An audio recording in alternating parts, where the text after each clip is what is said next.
तो दोस्तों, आपका स्वागत है हमारे एजुकेशन चैनल पर। आज हम आपको पाबूजी के बारे में बताएंगे और इससे पहले एक वीडियो हमने डाल चुकी है और उसके बाद ये दूसरा पार्ट है उस वीडियो का। तो आज हम पढ़ेंगे पाबूजी के बारे में। पाबूजी का जन्म धांधलजी राठौड़ के यहाँ 1239 ईस्वी में कोल्लू में हुआ था। इतिहासकार मोहनोद नैणसी, महाकवि मोडजी आशिया तथा लोगों में प्रचलित मान्यता के अनुसार पाबूजी का जन्म वर्तमान बाड़मेर में 8 कोस आगे खारी खाबड़ के जूना नामक ग्राम में अप्सरा के गर्भ से हुआ। पाबूजी का विवाह अमरकोट के सूरजमल सोढा की पुत्री सोडी के साथ हुआ था। विवाह के मध्य ही उनके प्रतिद्वंदी बहनोई जायल नागौर नरेश जिंदराव खींची ने पूर्व वेर के कारण देवल चारणी की गायों को घेर लिया। देवल ने पाबूजी से गायों को छुड़ाने की प्रार्थना की। 3 फेरे लेने के पश्चात चौथे फेरे से पूर्व ही वे देवल चारणी की केसर कालमी घोड़ी पर सवार होकर गायों की रक्षार्थ रवाना हो गए। कड़े संघर्ष में 1276 ईस्वी में पाबूजी अनेक साथियों सहित वीर गति को प्राप्त हुए। वीरता, प्रतिज्ञा पालन, त्याग, शरणागत वत्सलता एवं गौ रक्षा हेतु बलिदान होने के कारण जनमानस इन्हें लोक देवता के रूप में पूजता है। इनका मुख्य पूजा स्थल कोल्लू फलोदी में है, जहाँ प्रतिवर्ष इनकी स्मृति में मेला लगता है। इनका प्रतीक चिन्ह हाथ में भाला लिए अश्वारोही के रूप में प्रचलित है, जिसे आप चित्र में देख सकते हैं। ये इस प्रकार पाबूजी के ऊँटों की देवता के रूप में पूजा की जाती है। मारवाड़ में सर्वप्रथम ऊँट लाने का श्रेय पाबूजी को है। ऊँटों के स्वस्थ होने पर भोपे भोपियों द्वारा पाबूजी की फड़ गाई जाती है। ग्रामीण जनमानस इन्हें लक्ष्मण जी का अवतार मानता है। तो पाबूजी की फड़ ऊँटों के स्वस्थ होने पर गाई जाती है।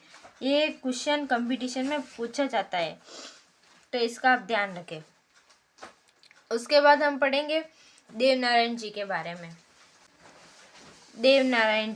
देवनारायण बगड़ावत प्रमुख भोजा और सेठू गुर्जर के पुत्र थे, जिनका जन्म 1243 ईस्वी के लगभग हुआ।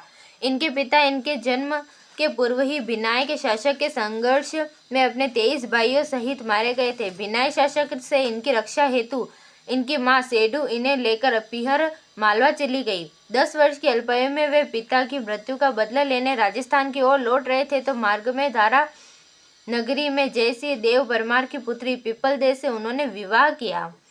कुछ समय बाद वे बदला लेने हेतु भिनाय पहुंचे, जहां गायों को लेकर भिनाय ठाकुर से हुए संघर्ष में देवजी ने उसे मौत का घाट उतार दिया। इनका मुख्य पूजा स्थल आसिंद भिलवाड़ा में है, जहां भाद्रपद शुक्ल सप्तमी को मेला लगता है। इनके मुख्य अनुयायी गुर्जर है, जो देवजी के फड़ तथा देवजी के बगड़ावतों से संबंध काव्य बगड़ावत के गायन द्वारा इनका यशोगान करते हैं। किंवदंती है कि हर रात दिन पहर गाए जाने पर 6 माह में पूर्ण होता है। इसके बाद हम अध्ययन करेंगे मल्लीनाथ जी के बारे में। मल्लीनाथ जी का जन्म मारवाड़ के रावल सलखा और जानीदे के ज्येष्ठ पुत्र के रूप में 1358 ईस्वी में हुआ था। पिता की मृत्यु के पश्चात वे चाचा कानड़देव के यहाँ मेवा में शासन प्रबंध देखने लगे। चाचा कानड़देव की मृत्यु के बाद वे 1378 ईस्वी में महेवा के स्वामी बन गए। राज्य विस्तार के क्रम में 1378 ईस्वी में फिरोज तुगलक के मालवा के सूबेदार निजामुद्दीन की सेना को इन्होंने मार भगाया।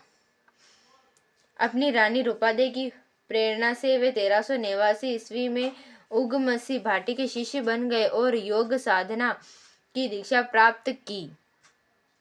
किंवदंतियों के अनुसार वे भविष्य दृष्टा एवं देवताओं की तरह चमत्कार प्राप्त सिद्ध पुरुष बन गए थे।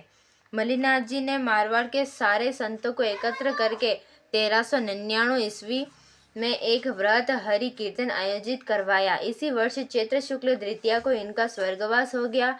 लूणी नदी के तट तिलवाड़ा बाड़मेर गांव में इनका मंदिर है, जहाँ प्रतिवर्ष चैत्र कृष्ण एकादशी से चैत्र शुक्ल एकादशी तक विराट पशु मेला लगता है।